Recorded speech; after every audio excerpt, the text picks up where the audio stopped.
হেই everyone, আসসালামু আলাইকুম, নমস্কার। সবাই কেমন আছো? ভালো থাকলে সবাই ভালো থাকবেন, আল্লাহর কাছে দোয়া করি। আমার জন্য দোয়া করুন, আমি যাতে ভালো থাকি। আমার এই ভিডিওটা হলো কালকে যখন আমি বাড়ি থেকে দোকানে আসলাম, দোকানে এসে কাজকর্ম করা শুরু করেছি। সবাই মাত্র একটা ইঞ্জিন খুলেছিলাম, ইঞ্জিনটা আমি ফিটিং করব, কিন্তু এর মধ্যেই আমার বাসা থেকে ফোন করলো যে বাবার খুব প্রবলেম হচ্ছে। মানে আমার বাবা কয়েকদিন আগেই কাঁঠাল গাছে উঠেছিল কাঁঠাল পড়ার জন্য, সেখান থেকে পড়ে গিয়ে একটু দুঃখ পেয়েছিল। খুব জ্বালা যন্ত্রণা হচ্ছে, বাবা ঠিক থাকতে পারছে না।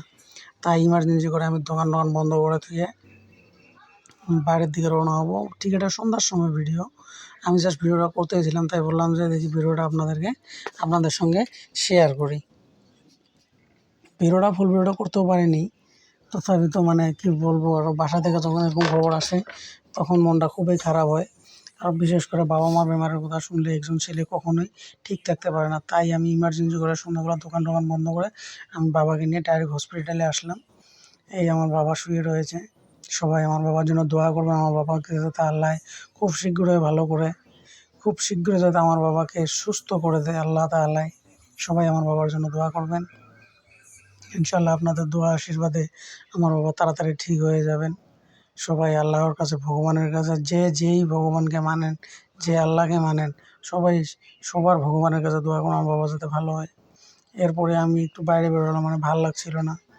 বাইরে বেরিয়ে একটু বসে থাকলাম। বসার পরে একটু পরে দেখবেন এখানে একটা পাগলি রয়েছে। এই পাগলিটাকে আমি বহুদিন ধরে চিনি। আমি যখন থেকে স্কুল পড়ি, আমি স্কুল লাইফের থেকে এই লোকটাকে চিনি, মানে এই এই সিস্টারটাকে আমি চিনি। তো এর সঙ্গে দেখা হয়ে গেলো, একটু মনটা ভালোই লাগলো। ওকে খাওয়া দাওয়া বস্তু দিয়ে দিলাম বা স্কিপ করে দিলাম, কারণ ভিডিওটা একটু লম্বা হয়েছিল তাই বলে। খাওয়া দাওয়ার বস্তু দিয়ে দিলাম, ওর সঙ্গে বহুতগুলো পেঁচাল পেলাম। মানে ও আমার দোকানে আসে, আমার দোকানে আসলে চা খাবে, তামুল খাবে, আরও যাওয়ার সময় বলবে আমাকে 10-20টা টাকা দিয়ে দেয়, আমি রাত্রে কিছু খাবো। খুবই ভালো এই লোকটা, খুবই ভালো হয়। আর একটা কথা আছে না, যে মাও মানুষ অরিজিনালি ভালো হয়, মনটা খুবই ভালো হয়। পাগলি হলে কী হবে, ওর মন মানসিকতাটা খুবই ভালো।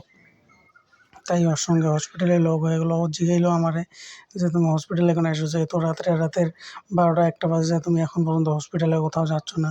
আমি ওকে খুলে বললাম যে আমার বাবার এরকম বেমার, আমার বাবাকে নিয়ে আমরা হসপিটালে এসেছি। তাই মানে একটু জিরাচ্ছি এদিকে। বাবাকে কী দেওয়া হয়েছে, কেমো দেওয়া হয়েছে, মানে বেজি দেওয়া হয়েছে, তারপর স্যালাইন দেওয়া হয়েছে, ভিটামিন স্যালাইন দেওয়া হয়েছে। ও বাবাকে দেখলো, যে বাবার মাথা টাথা সত্যি দিয়ে আসলো। বাবা বললো ওকে কিছু খাইয়ে দে, তাই ওকে খাইয়ে দিলাম। পরোটা এনেছিলাম, 2টো পরোটা, 2টো খাইয়ে দিলাম। আর একটু বাইরের ভিউটা দেখাই গেছে, একটা লোকও নেই বাজারে, সব কিছু বন্ধ। 2টো মাত্র দোকান খোলা আছে। ও 2টো দোকানে হলো তোমার কী বলে ওটাকে, ফার্মাসির দোকান।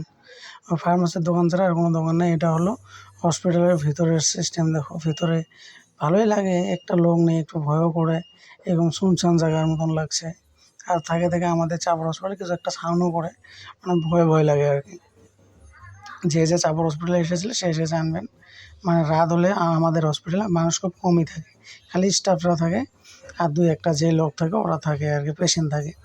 তাই আজকে আমরা একাই ছিলাম, আমরা 3 ভাই ছিলাম হসপিটালে, বেশি কিছু লোক ছিল না, 2-4 জন লোক ছিল।